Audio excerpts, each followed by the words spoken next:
A new Mafia game is coming out and it's about to hit the stage in summer 2025. It's called Mafia: The Old Country, set in Sicily, the birthplace of organized crime for the Mafia.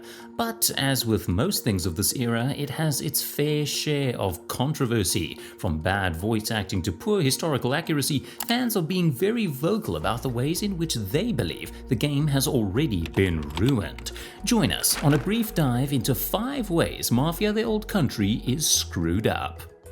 The series has always been held up as a staple for great accuracy in its time period and atmosphere, creating a feeling of authenticity that drives these strong mob-centric stories. For players, it's always been a treat to be front and center in a believable story set in a mostly historically accurate environment, and each of the installments up till now have more or less delivered on this front.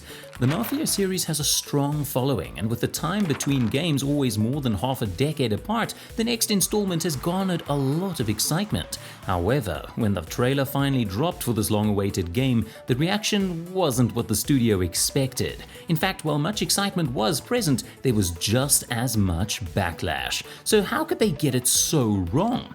Here's 5 ways they screwed up, with one of the worst at number 5. But before we get started though, don't forget to hit the like and subscribe button to join the channel and smash the bell so you don't miss out on a thing. On with the video. Number 1. Lack of Italian voice acting. For a game set in Sicily, the birthplace of the Mafia, having Italian voice acting seems like a no-brainer, right? Well, 2K did not seem to think so. Fans and critics both found this choice to be a major disconnect considering the setting, not to mention the franchise's long-held dedication to authenticity. After a major public outcry and the lack of language options, 2K announced that Sicilian voice actors would be used for the game, but the damage had already been done. Number 2. Historical context. The game is set in the very early 1900s, a period where a lot of pretty important events were going on all over the world, but especially in Italy, which was seeing firsthand the rise of fascism under Benito Mussolini, Hitler's Italian ally, who actually fought against the Mafia during his time in power. The worry some critics have pointed out is that the historical accuracy won't be portrayed, or if it is, it will be shown in a simplified or overly reductive way, without accuracy, nuance, or worst of all, depth. Number 3. Cultural accuracy. Sicilian culture is unique even in Italy, and day-to-day life in the 1900s was a far cry from other nations of the era. The difficulty with this is how to portray that without simply showing off stereotypes or getting it wrong entirely, which is not unheard of in video games. Mafia is known for its mob movie feeling, but the worry among fans is that it might encourage the creators to take too much creative license, sacrificing authenticity for showmanship and excitement. Number 4. Storytelling.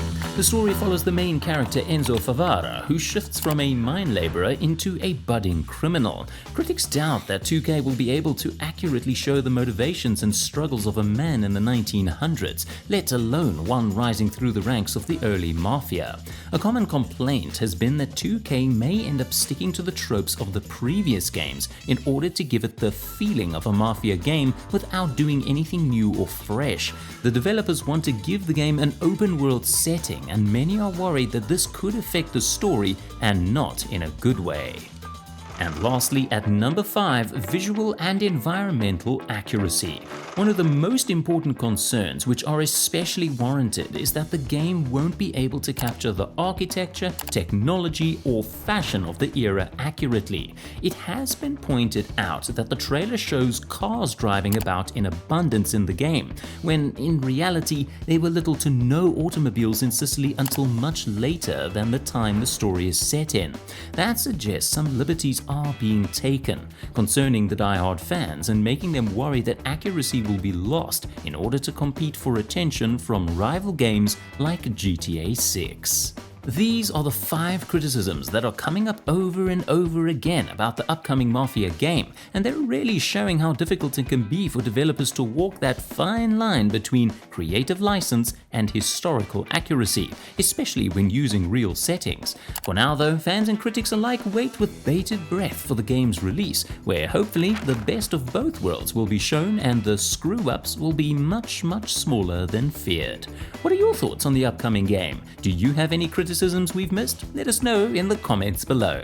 Thanks for watching. If you're new here and you liked what you saw today, we've got plenty fun videos just like this one. If you ever wondered how the Vikings were the reason Mike Tyson lost to Jake Paul, look no further. Please like and subscribe to help the channel grow, and as always, stay curious.